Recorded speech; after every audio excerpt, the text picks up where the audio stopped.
E aí pessoal, tudo bem? Então hoje aqui estou mostrando para vocês um slide que fala sobre a questão da República Velha, tá?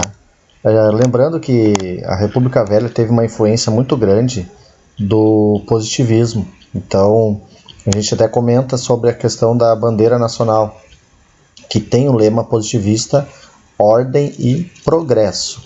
Então é um lema muito significativo, assim, se a gente for caracterizar a República, este lema marcou então o início da República do Brasil. Então vou passar um slide aqui para vocês sobre algumas questões da República Velha, relembrando então algumas questões. O nascimento da República no Brasil e seus desdobramentos. Depois aqui, insatisfação das elites. Então havia uma insatisfação das elites no Brasil.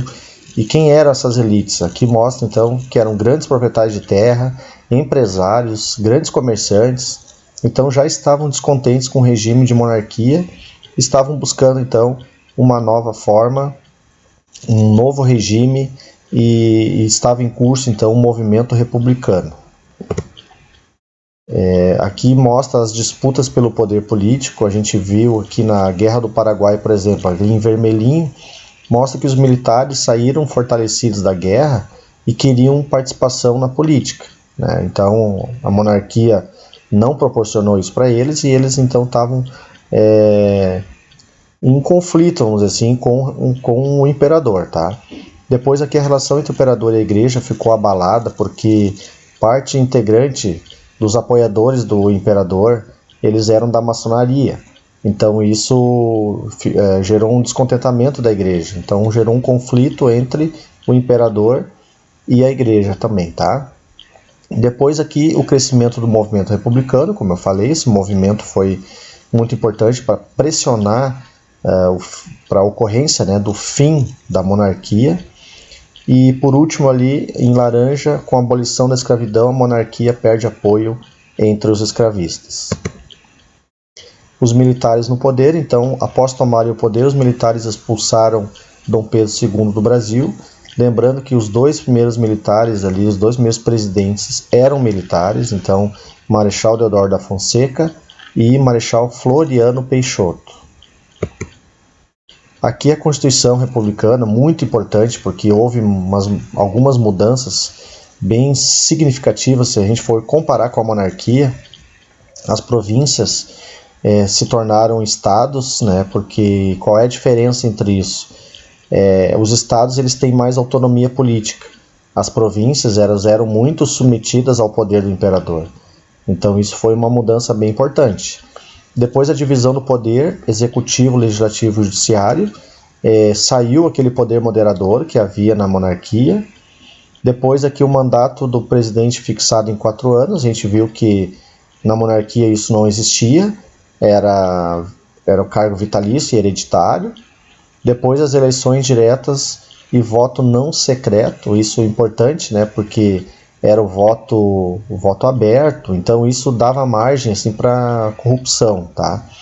E por último ali a separação entre igreja e Estado. A gente lembra que no regime de monarquia havia o regime do padroado, uma relação muito próxima entre a igreja e o poder político. Então, com a chegada da república isso mudou, isso acabou se separando, o que é do Estado, o poder político é que vai cuidar, e o que é da igreja, a igreja cuida. Depois aqui então, governo dos marechais, como eu falei, os dois primeiros presidentes, Marechal Deodoro da Fonseca e Marechal Floriano Peixoto. República oligárquica.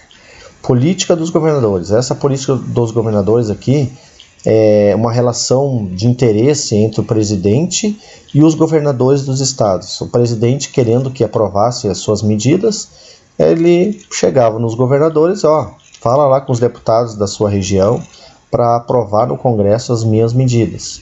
No caso, se a gente for citar um exemplo, se o governador do Rio Grande do Sul aqui apoiasse então o presidente, os governadores pediam para os deputados votar nas medidas que o presidente queria que fossem aprovados. Com isso havia então a transferência de recursos, por exemplo, para o Rio Grande do Sul. Tá? É só um exemplo. Tá? Então era uma troca de favores entre o presidente e o governador. Aqui a questão do coronelismo, a gente viu que o coronel era uma pessoa muito influente no meio político, no meio econômico também, então tinha bastante funcionários e pressionava esses funcionários para votar no candidato que ele queria, então gerando aquele voto do cabresto, né, que a gente viu, o voto forçado. Então o funcionário não tinha muita opção, né, senão poderia perder o emprego.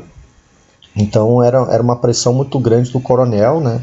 E dentro desse contexto também havia o clientelismo, que era a troca de favores. Se tu votar no candidato que eu quero que tu vote, eu te dou um benefício, né? Então isso a gente vê até hoje, né? Nas eleições, como existe ainda isso, né? Vota no meu amigo lá, eu te consigo um remédio, uma cesta básica para tua família, alguma coisa, né, desse clientelismo ainda existe. Tá? Aqui os movimentos da Primeira República, a Revolta de Canudos, Revolta da Chibata, Contestado, Greve de 1917, Revolta da Vacina. Depois aqui a Semana da Arte Moderna, muito importante também, em 1922. O objetivo era propor novas formas de expressão artística e cultural, então mudou bastante nessa questão da arte, então foi bem significativo isso. Então era isso, gente. Espero que tenha auxiliado vocês a dar uma retomada, né, de forma breve aí nos conteúdos sobre a República Velha. Tá? Um grande abraço para vocês.